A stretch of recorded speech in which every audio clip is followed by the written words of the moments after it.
Welcome back, everyone, to Coach to You. I'm your host, Coach Regina, and I am back with part two of navigating trauma and the loss of identity. Now, before I get started, you guys, I want to make sure that you guys follow me to the end of this video, as this video has a crucial parts that it can be able to help us navigate the complexities of life and trauma that we may have experienced. Okay? So let me go ahead and give my disclaimer. Although I'm a student of psychology, I'm not a licensed healthcare professional. All content and information on this channel stems from my own personal experience and extensive research and is for informational and educational purposes only and should not be considered professional medical advice. If you feel you have a mental health condition, seek the guidance of a medical professional. All right, guys, so let's go ahead and jump into part two. So I talked to you, and I'll give a little bit of a recap here. I talked to you about in part one of navigating trauma and the loss of identity. Number one was disruption of core beliefs. Two was emotional numbness. Three was role changes. Four, internalized shame and guilt. Five, loss of trust. So let's go ahead and pick up with number six, isolation. Trauma can lead to withdrawal from social connections and support systems, resulting in loneliness and disconnection. The isolation can further exacerbate things and make you feel your identity is lost, as individuals may feel unsupported in their journey to understanding themselves. Isolation is one of the normal response is to isolation of self, isolation of emotion, isolation of self-worth, isolation in general.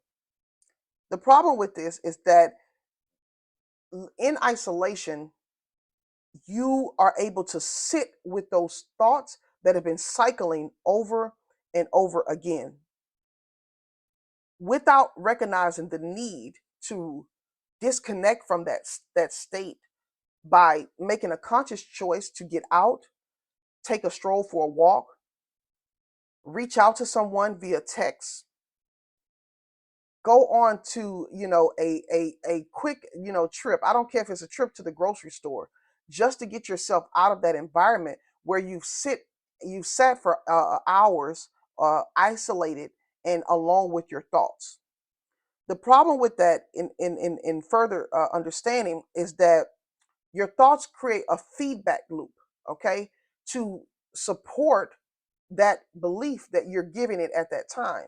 If the belief is that you're not worthy, that you're not valuable, that things just always negatively happen to you, or whatever emotional stance that you are in that moment, your brain will create a feedback loop to solidify that belief at that moment. And that is not the place you want to be, because when that feedback loop occurs, you're not able to differentiate between false and reality. Okay? Allowing yourself to take a moment to breathe. Bring yourself back to the present moment. Think of something, if you can. For me, let me give you an example of how I do it. I think about my children. I think about my two boys and how beautiful they are, how much I love them.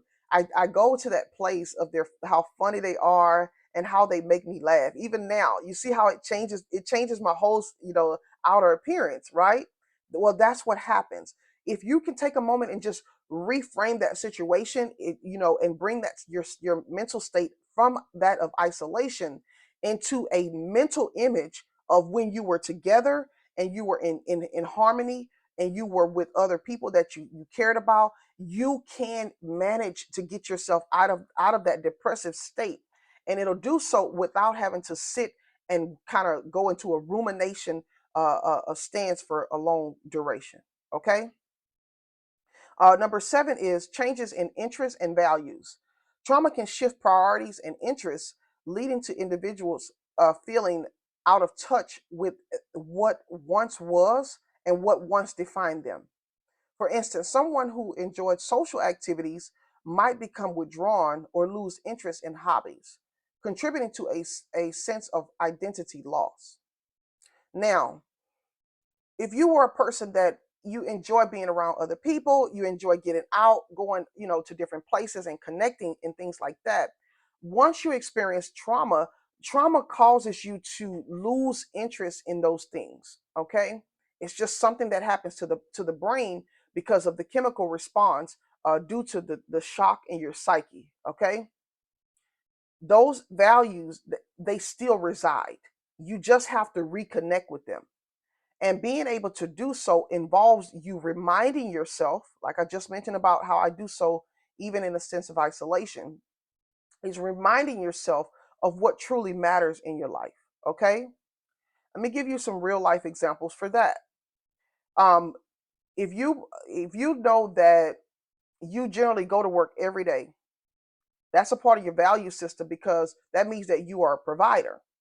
But you've experienced a traumatic event and you can't pull yourself to get out of bed to go to work. Well, essentially, you're not connecting with your true values. If you can bring yourself to the sense of remembering your importance and your why for why you do what you do, then you will gain a sense of awareness as to why you must continue that. Okay? Some of the things that I enjoy doing are connecting with people. Making these podcasts, it gives me a sense of joy and elation to be able to know that I can at least help one person. I'm not really keen on the likes and the views and so forth. I want to be able to reach people. That is my authentic nature, to be able to inform, impact, and inspire. And because that is a part of my value system, if I disconnect from that and decide I don't want to post videos, that means that I am not connected to my values. This is how you can become aware when depression and idleness is starting to set in. Allowing your mind to gain this awareness is crucial to being able to overcome those moments where darkness just occurs. You are here on this earth for a reason. You're here to fulfill purpose, to go through life experiences, gain awareness for your soul's correction, and grow beyond those emotional setbacks, so that you can disconnect from the attachment of your self worth or your need to remain in this place after your time is up. Okay. Well, that involves overcoming your fears. Okay. If you attach your sense of self worth to your car, to your job, to your home, and to having a lot of money, then what's happening is you're attaching yourself to having to stay in this world regardless of when your time has to expire. Therefore, you're not living your life by design, you're living your life by default. Okay? You have a responsibility to leave an inheritance to your children. Whether that inheritance based off of your values is a monetary inheritance, a wisdom based inheritance, an emotional a resiliency inheritance, or the ability to navigate complexities on their own inheritance. And when you leave this earth, you leave your signature, and your children are able to find their course of life based off of how you lived your life. Okay. Number 8 is re-experiencing trauma. Now, this one right here is very, very important because the re-experiencing of traumatic events through flashbacks or intrusive memories can dominate an individual's mental landscape, overshadowing their sense of self. This can make it difficult to focus on personal goals or aspirations, further complicating identity reconstruction. Now, I just talked to you just a moment ago about the interests, your hobbies, your values, and all these different things that help you have a sense of identity in the world. Well, another part of that is your personal goals, your aspirations, and your what makes you feel a sense of um, belonging. According to Maslow's hierarchy of needs, every one of us have them, okay? A need to feel safe, a need to feel valued, a need to belong, and things of that nature. Well, anytime we are stripped from any of these value systems, then it also can create a stripping of our psyche and sense of normalcy, right? Because if you begin to adapt informational input that you don't matter or you're not valuable and different things like that, you can cause your mind and body to uh, to believe as though you are re-experiencing trauma all over again. just because of those moments of adapting those thoughts that don't affirm you. Being able to recognize that you have the ability to choose is critical in being able to understand how you can create the life you desire by design rather than default. From the foundation of the world, we were all given the ability to choose. Now, I'm not a religious person, but I'll speak to you from a spiritual perspective in the what was written. Okay, it was said that Adam and Eve in the Garden of Eden, on the cool of the day, Eve had bit of an apple by influence from a serpent. This serpent caused her to question her original sense of self and the life that was given to her, which was to live in bliss. Eve ate of the apple, and in that, her eyes became opened. She then gave some to her husband. Now, what happened in that regard, from what we are told or what we read, is Adam began to, once he was questioned and presented with his sin and his acts, he began to blame the woman that was given to him. Well, you have to understand that uh, trauma is passed down from generation to generation. So this need to blame others, this need to question your true sense of self when you're faced with difficulties, that is a inherent capacity. Once you become a blamer, you now are place yourself in a position of being a victimized person. And once you're a victim, you no longer have control over your life. And once you are putting off energy that you are no longer in control of your life, that's where the ego and body come in at. Ego is going to pull information from your subconscious programming, that hardware that I told you about, and it's going to begin to navigate, cause you to navigate life based off of familiar patterns. Okay, how do we come from that place of from re-experiencing the trauma as though it is already that as though it's not happening and it's something that just experienced in our past versus reliving those things over and over again, is basically understanding that again you have the ability to choose your goals and aspirations, and that desired life that you have is on the other side of choice. If you have your mindset based off of your cultural conditioning and how you came up, those unconscious beliefs, societal expectations, and if you build your sense of self-worth based off of that, when life doesn't go according to plan, that's where information is coming from. Being able to identify with who you really are, or recognizing your true identity, is involved in reclaiming your sense of self. It involves the process of taking back oneself based off of discovering who that self was from the beginning. It involves affirming, I am worthy, I am valuable, I am worthy of having the life that I desire. This is information that you're feeding that hardware in order to affirm this identity. Over time, your brain has the ability to continue to process that information, and as though that this is something that is salient. A salient is of importance. And based off of that, your brain has the ability to look for further information that supports that belief. It implies empowerment and actively participating in your healing journey and process. Once we make a choice to no longer be a victim and being able to be a victorious person, our brain too will support us on the journey. We have a powerful computer system that has the ability to navigate life based off of coherency. That is your physical, emotional, and mental parts acting coherently rather than being fragmented based off of the traumatic experiences that you encounter. Have you ever experienced something where an ambulance was called? God forbid it had to be a lot of occasions, okay? But I really want you to just stay with me for a moment here. The ambulance comes, and if they're examining a person, one of the things that they do is they take a flashlight and they flash it in the eyes of the individual. The individual then begins to report to their counterpart that the person is incoherent or coherent. Well, that's exactly what that is. You have disconnected or fragmented from self. they'll begin to ask you questions such as, who is the president? Do you know what day it is? Do you know where you are? That is, in that regard, helping them to be able to affirm whether or not you are present in the moment.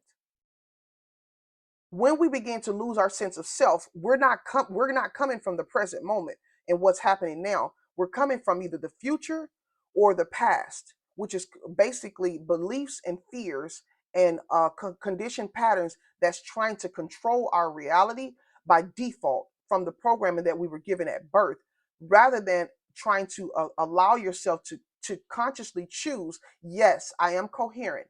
Today is XYZ. The president is XYZ. But once trauma happens, that is not easily obtained, because trauma almost like a jolt, where it causes everything to just kind of become disoriented for a moment. Okay. And so in that, you are tasked with the process of trying to recollect bits and pieces of yourself in order to get back to the true identity. Okay. In order for that to happen, you have to allow yourself to be able to ascertain the awareness of who you are from the beginning. Sitting with yourself, quieting yourself, being able to allow your mind to come back to a sense of authenticity through reaffirming things about yourself that are true, lovely, just, and of a good report. On the contrary, self-sabotaging of statements such as, you'll never be good enough, you're not worthy, or you can't have these things, or this is for only this selective people, etc., are self-sabotaging, and they are not serving a life that you truly desire. Reclaiming your sense of self is recognizing that each one of us have the ability to restore our true selves despite the challenges that we have faced from trauma. But it doesn't happen overnight. Your sense of self does become jolted when you experience trauma, and being able to detach from your those materialisms, being able to detach from the word curses that were spoken over you, being able to detach from your sense of self being wrapped up in your ability to provide, all involves choosing. You have the ability to navigate life based off of the words that you tell yourself, because your words have energy, they have power, just like your thoughts do. Choosing thoughts that resonate with the person that you desire is crucial to being able to live your life by design rather than default.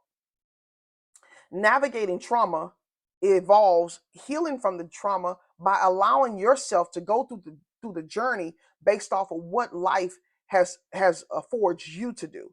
You don't have to experience the same hardships and setbacks from the blueprint that was given from your parents.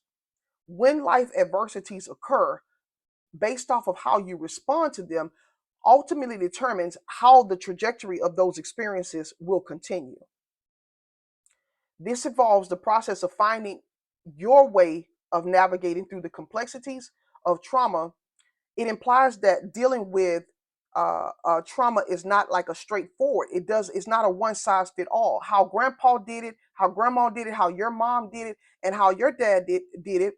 It doesn't have to be the way you do it, but that requires guidance. You have a higher self that you have the ability to connect with, that wants to connect with you. But it is often silenced by the calamities and cares of the world. With all of the input, the fears, the worry, the stressors, comparison of your life, different things like that from social media, like I mentioned, the fears from the news, as well as the constant bombarding of information from your outside world. It makes it hard to be able to navigate your desires, and be able to separate them from the desires of the world.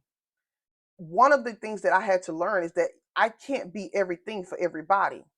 So this was one of the reasons I made the podcast. Because if I came from trauma, I used to try to be there for everybody. If I could, pay their bills, if I could, help them get a car, if I could, bring them from their pain that they were experiencing, if I can talk to them for hours at a time and take on all their emotional baggage, then it gave me a sense of self-worth and a feeling like I belonged. The problem with that, guys, is that once people are done using you in that capacity, you no longer fit their paradigm or sphere of influence. So being able to understand the role you play in every person's life is also important to being able to discovering your true self. That involves being able to sit with yourself and determining what role you want to play. You don't have to allow yourself to try to fit the mold for everything that everybody has going on. If you're a person that is joyful, bring joy to that person's life. Okay? You don't have to be the one that carries the baggage if you have dealt with your own trauma and the weight of those emotions begin to affect your physiological makeup. Okay? The other aspect of it is um acknowledging the difficulty that you experience while reframing it is just a part of the journey. This is very important. Is acknowledging the difficulty that you experience while reframing it is just a part of the journey. Okay? Being able to understand that when these things occur in your life, it's not the end of life. Your life is already written, whether it's 30 years, 40 years, or 50 years. You have whatever you're going through, your experiences are equivalent to the blueprint in your soul's correction. If you're not meant to have 4 or 5 marriages that your grandfather had, you can break the cycle by choosing to understand the necessity of what a marriage entails, which is loyalty, communication, trust, and so forth, right? Support. And so being able to understand these things is on the other side of being able to navigate life's complexities and not being able to I don't need to have what my mom had. Okay, it may sound good, that I want to go down the path that my dad did. I want to go down the path that my grandpa did. I seen their life, but you don't know the internal pressures that your grandfather or your dad or mom had to endeavor. Choosing to go down their life's path it can also come with its own difficulties that you may not be equipped to face. So recognizing that you want to live your life by design rather than default is basically being able to determine that I want to choose this life that is for me. That is what that is what you get to choose. Okay? The last one is loss of identity is being able to address the core impact of the trauma. The feeling of losing oneself or identity is basically understanding the significance of the emotional experience that you faced during and after the traumatic experience. This is very important because when you're not aware of it and you're going through something that you've been dealing with for 20 years, someone will you'll react to someone betraying you like abruptly, and someone say that doesn't call for that. Just let it go. Just let it go. But what they're not aware of is that because you lost your sense of identity, you're not equipped with tools to let it go. You're gonna navigate that situation based off of how the ego utilizes the subconscious programming and those patterns to be able to navigate it. Okay, so gaining the awareness that you faced some very traumatic situation. Those traumatic situations involve you to house certain feelings and emotions that become pretty um, extreme for you at times, right? Also, being able to understand that you lost your sense of self as well. That's the first step, I believe, in being able to gain the sense of identity for when people respond to you abruptly for the way you handle life's adversities. Because what happens is when you don't have that sense of awareness, they'll begin to dump on you and make you feel invalid for the way you navigate life. Rather than allowing that to also be attached to your sense of self worth, one thing you can do is gain the awareness that some emotions may be appropriate right now. Until I gain a sense of awareness, as to how these things have really affected me and the significant role these emotional experiences played in my life, I'm doing the best I can to navigate other experiences that people are throwing at me, or I I get into based off of the familiarity or my body's chemistry of wanting to feel certain emotions all over again. Okay, by naming the emotion, by giving it a title or something, you can be able to also compartmentalize that into a place where you don't want to go when you're trying to disconnect from life and who you aspire to be. Gaining the understanding of new emotions such as joy, gratitude, compassion, right? Emotions such as kindness, awareness, freedom, just different things that you can feel that are opposite of those previous emotions that caused you to feel as though you were further damaging your self-worth is crucial to understanding how to navigate the loss of identity. I know I said a lot, guys, on part one and part two of this series of navigating trauma and the loss of identity, but I want you guys to understand that uh, we're all on in this journey together, and that if you guys get it, I can get it, and vice versa. So I wanted to split it up into two parts so that you can go back and be able to rewind it, have those 25 to 30 minutes to be able to say, okay, this is what Coach Regina is saying in this video, and this is what basically is crucial to me being able to understand how I can overcome this. And guess what? You can. My name is Coach Regina. I want to thank you guys for listening. Let me know if you want to hear part three to this series. Thank you.